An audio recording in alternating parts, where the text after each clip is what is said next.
What's going on, Soul Nation? Ginger Prime here, and we're doing a player feedback. This is where I dive into your comments and really sink into a topic, and especially one that's as unfortunately frustrating as obviously the Destiny content vault.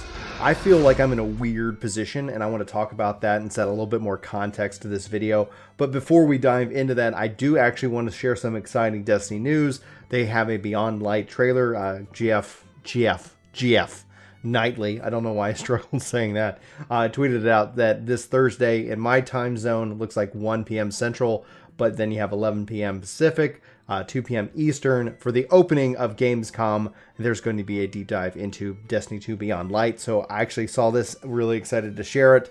And then the rest of this video is going to be kind of a frustrating conversation, obviously around the Destiny content vault and what you guys have to say about it. So let's first dive into Forbes article. Paul Tassi writes this, and he says, I'm not saying that we should all be foaming at some sort of class action lawsuit against Bungie, but this is a really unique situation, and one I think that we're going to start seeing a lot more of in the industry. Realistically, what is Bungie supposed to do here? The normal option would have been to make Destiny 3 and leave Destiny 2 behind completely, and the game would have been quote-unquote intact, but we would have essentially lost all access to the content as relevant and the current series. So we did that already from Destiny 1 and Destiny 2. So sticking with the Destiny 2 model, Bungie simply can't have it expand forever. It's approaching its technical and hard drive space limitations, and with so much content in the game, there's also, that's how the Vault was born. And they say an estimate 40 to 50% of the game, I've heard upwards of 60%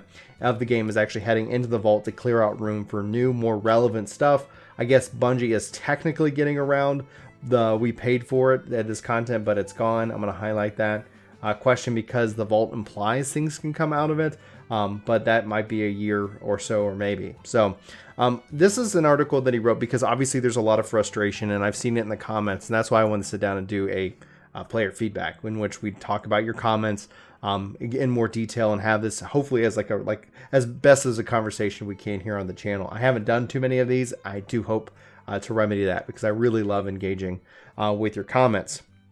And so on that note, just to make it clear and set the context of where I stand, if for some reason this is a video that YouTube recommends to you and you've never seen my content before, howdy and welcome. My name's Brian. This is Ginger Prime, and I love multiplayer RPGs. I've been a player for Destiny since Destiny 1 beta, and I have quit Destiny before. Like, there have been things that Destiny has done that I have not agreed with, and the content vault is, I don't know, it feels like a kind of a dancing around the core issue. Should there have been really a Destiny 3, thus preserving the content that we paid for? I paid for Curse of Osiris. Like, I bought into Destiny 2, and with Curse of Osiris, that was too much for me to handle. I couldn't support the game, and I didn't want to add to the daily login content. I didn't want to add to playtime metrics because I didn't want to commute to to them that it was okay what they were doing.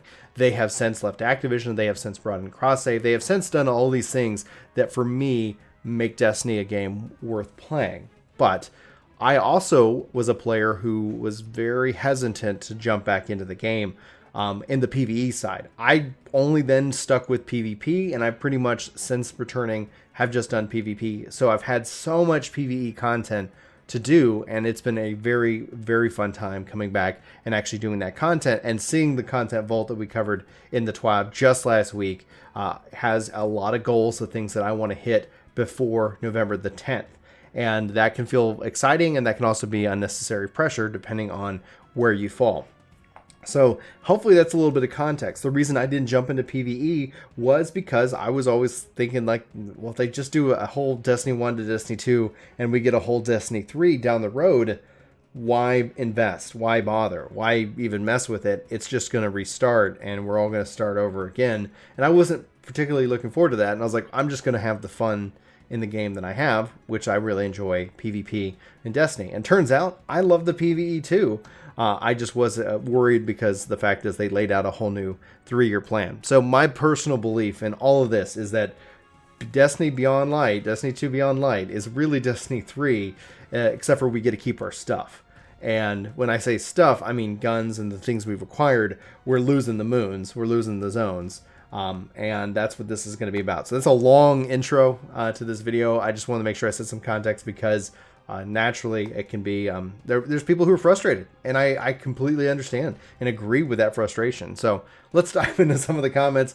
None of this is to sit here and, don't take, like, if you don't agree with any of these comments, don't go and argue with them. Arguing with people on the internet, I think, is one of the biggest wastes of time, in my personal opinion. I think having a discussion on the internet is possible, but it has to have the mindset of you're not really going to change the other person's mind. So I always try to go for the angle of trying to understand their mind. So anyway, that's just my tip of how I interact with people on the internet, and it makes for a happy life, I guess, in a way. So, all right. Now, JK says we should boycott Destiny 2. Very simple, all caps comment here. And I follow up with why. And JK says, it's not an expansion if they vault other expansions. If you defend content vaults, then you're just dumb. If you own a gym and you cut out 4 classes to add 2 more, and you'll lose your livelihood. If you want to add more classes, then you'll find a larger workspace or have the 6 classes you and your business owner must make to make sure your customers can get the full experience of your business, classes, and facilities, because without them, you have no livelihood. Now look at what Bungie does. That is my issue. I see no logical reason how people think that this is okay. My entire clan is walking away, and I've talked to others who feel the same. I'm confident that I will help others decide that as well, because a lot of people, and I should hit read more, agree. I'm just glad that some people will see it for what it is. Bungie is lazy, and that they've made it clear that people who stay are complacent, and 3 more years of content vaults labeled as expansions. Laughing, crying to the side face. I say, you're not wrong. You must be upset to be upset with this game and the decision that Bungie's making. So no judgment there. But I'd advise against the label of lazy, because it seems to be a buzzword among gamers who don't know or pretend to know what game development is. I stand by that. Like, we see this lazy developers. It's like, go work in the industry, and that word will change quickly. But it's and what its limitations are. So there's a lot of assumptions that we're making. We all make assumptions based over our shared experience. If you do come back to the game at some point in the future, I'd like to know what brought you back to the game and its world. And so they says if he does come back, then he will do that. So there is obviously nothing wrong with you do not need to sit here and be like, yay, Bungie, thank you for much for taking these zones. For me, it comes down to a concept of what I call fair trade. Fair trade being, are we getting something of equal value for the sacrifice? I didn't think Destiny 1 to Destiny 2 was a fair trade offering. I felt like we burned a lot down, and we actually got less for it. And when I say burn it down, it's like you can still go play Destiny 1. In fact, I went and did that. But Destiny 2 is kind of where I'm at now. Anyway, I don't need to get into that.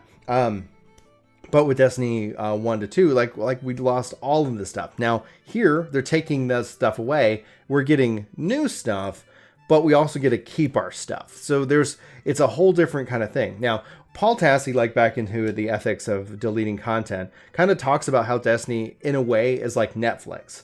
However, it wasn't sold to that, being probably you and me bought the year 1, and that like $95, I think, if you bought the collector's edition, which I did, because I have a problem. I love Destiny, and that in and of itself is like, I am immediately, like, I'm compromised. Like I am in JK's opinion, a part of some of the problem here, because I continue to buy into the game. I continue to play the game. Now, obviously, we can talk more in detail later if needed on what got me to quit and what brought me back. If you guys haven't seen those videos, I'm sure the playlist is in the description of this. Anyway, but the idea is that they have shifted the model to that of the Netflix model in a live service game, and something that is changing and evolving. And as long as that evolution, because I'm not running the Red War and I'm not doing that. And yeah, somebody might want to do that, or somebody might have paid for that. And if that does come back in the future, which the Vault does imply that it will, I think that could end up being a little bit healthier of a relationship. I don't, like, variety is the spice of life, and the mindset of losing it can have that value of going and appreciating it for what it was at that time. Hear me out just for 1 second, because I have this last year really struggled with the Destiny model and the seasonal model, because I don't feel like 3 months is enough time for me as a parent and a dad to enjoy the content to any degree. I felt that pressure so greatly that it actually chased me away. But on a 3-year cycle, I feel like that pressure is there, but it isn't so intense. So it does allow me to go and say, yes, I'm going to do this. And I can kind of set a little bit, I guess, a healthier relationship with the game and spend time with it that way and not necessarily feel like I'm constantly under pressure to finish it in a 3-month cycle just to jump back on that horse and do it again. I think 3 years is a much healthier relationship with that. Destiny is wrong in this case because that information and that plan really wasn't communicated, but we should be able to give them some grace. We should be able to give them some leverage or a wiggle room here and some trust here because of the fact that they were also under Activision, and that has changed, and that has also changed the trajectory and how they're managing the game itself. Expectations have changed. I think this is a transitional period, and in transition periods, this is often where you see the most hurt, the most frustration, because the relationship has changed as well. And that's where I'm fine with letting, honestly, giving them enough rope to go hang themselves, or giving them enough rope to succeed. In this case. So it's like, hopefully they don't hang themselves. Hopefully at the end of the day, we're sitting here and like going, guys, you got to come check out Beyond Light. This is insane. Hopefully JK here gets to say, yes, like, oh my gosh, but it's up to them both to sell it. And I think the only way you really sell it outside of, who knows what they'll show off on Thursday, be excited to talk about it with you guys, is to sit here and show us and to go hands on with it and say, yeah, that was a fair trade. Like, okay, cool. Like the stuff we're doing now is beyond what we've had, and it's better, and the game's better for it, and we get to see the stuff in the future, and that ends up bringing in this idea of something. But I that's a long way of saying I agree, but we do need to give have at least a little bit more context to what's going on. And I don't agree with the concept of lazy. I don't think it's anything like that at all. And knowing people who work in the industry and me working adjacent to it, Halo chased me away from Halo 2 chased me out of game development. I watched a documentary. I was studying game development, and I was like, oh, they locked these people away for like 10 months. I was like, I don't think having a family really wants to have that kind of mindset. So I still work in development, just not in game development. And there's some very similarities, and there's obviously various differences when it comes to that. All right, Kaz writes, I want to love this game, I really do, but the vaulting is leaving a sour taste. I have been enjoying the games nights on the Work to Game, and then Destiny, which you guys aren't aware, Discord link, we've been playing. We play on, I actually just played on Xbox for the first time in months. I've been playing on Stadia and PC, namely because of the speed that those platforms offer, and I think Xbox Series X is going to be legit awesome for Destiny. But anyway, I don't know, but knowing that I'm going to be losing all of the content and that I was not able to see, it rubs me the wrong way. 14, ESO, SWTOR, Guild Wars 2, and all the other MMOs that I've played are huge, and they have not been removing old content. This just doesn't make sense.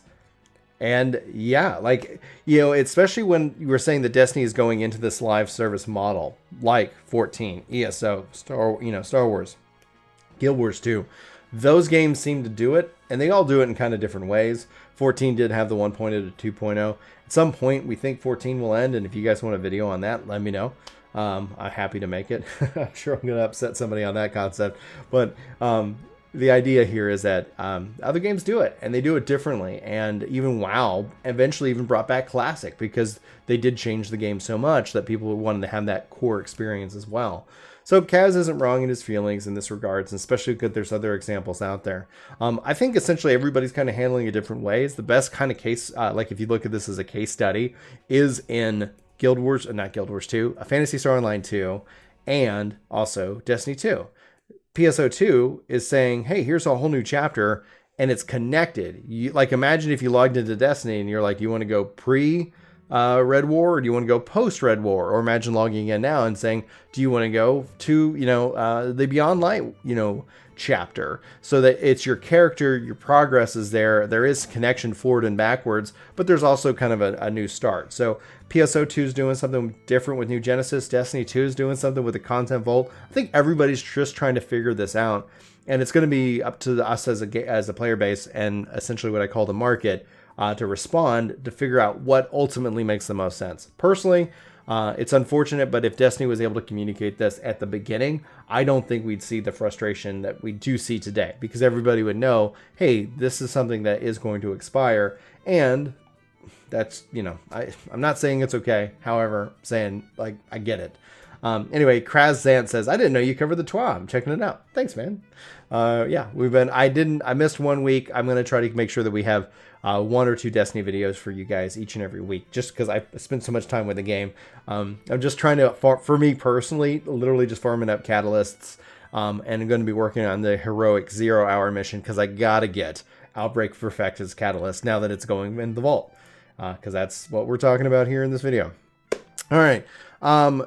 Adrian says, excuse me, says, now that they're shelving most of the content, I would say personally, no, it's not worth it anymore.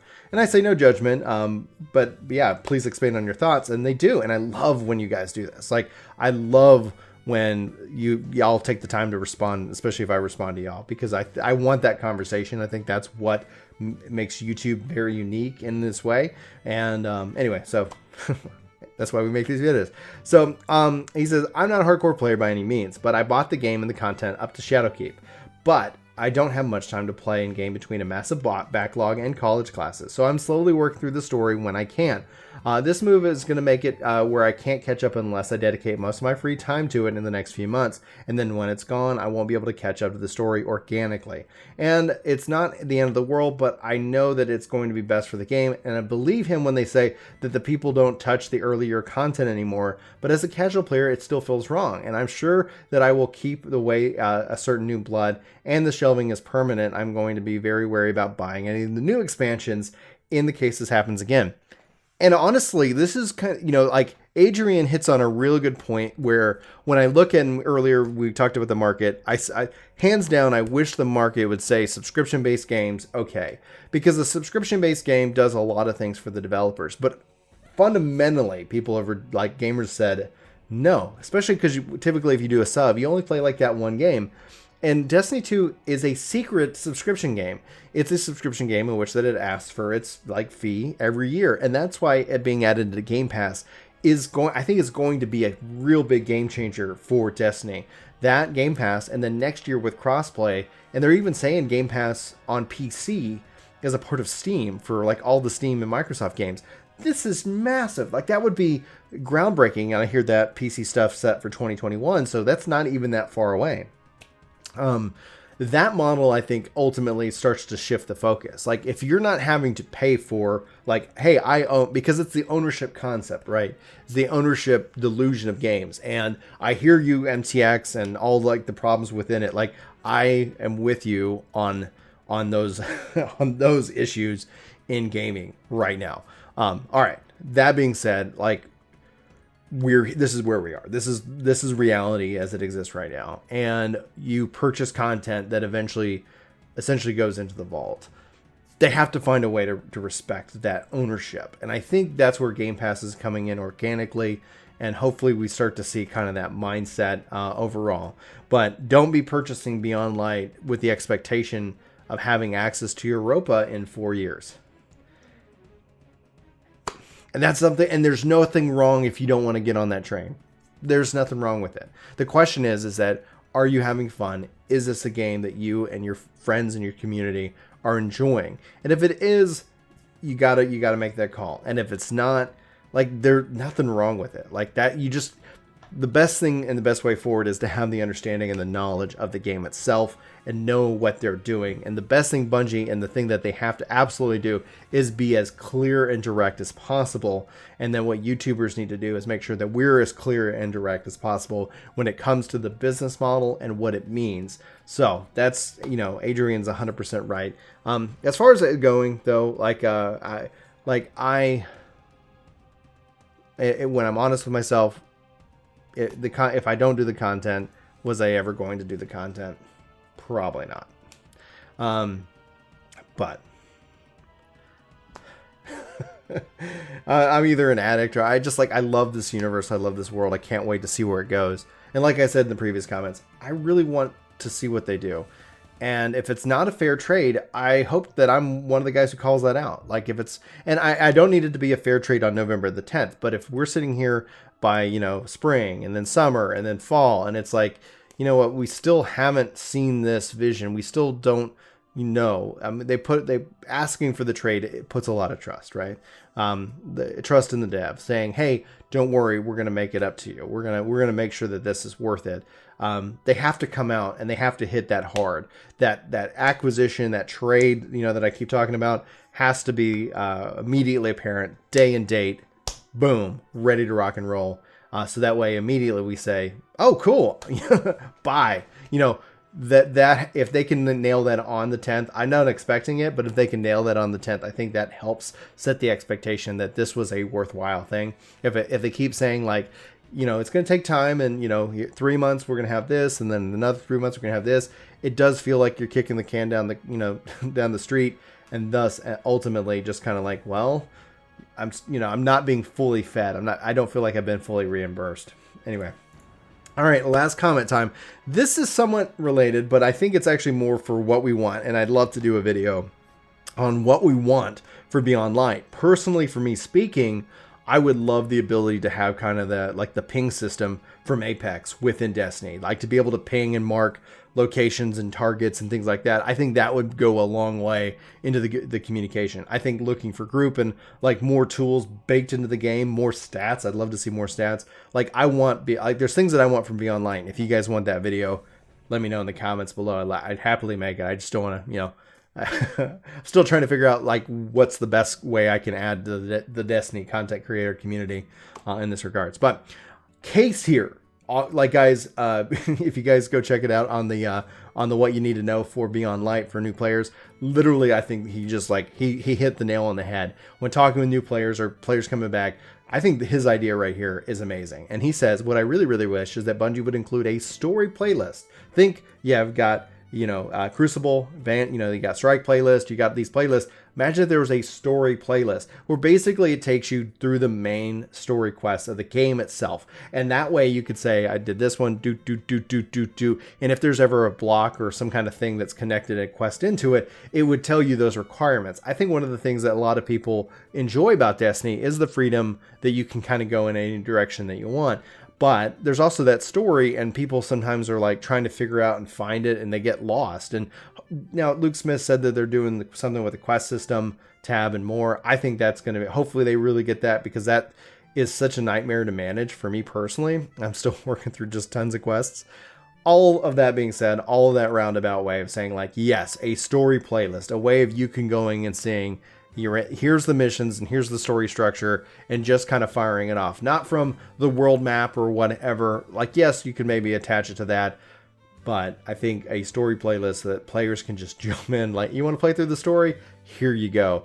And anytime you hit a roadblock, it's going to say, oh, by the way, go to the tower and talk to Ikora or something like that. And then you go do that, and then boom, the next quest unlocks, etc. So it helps drive people through the story and thus get them invested in the world.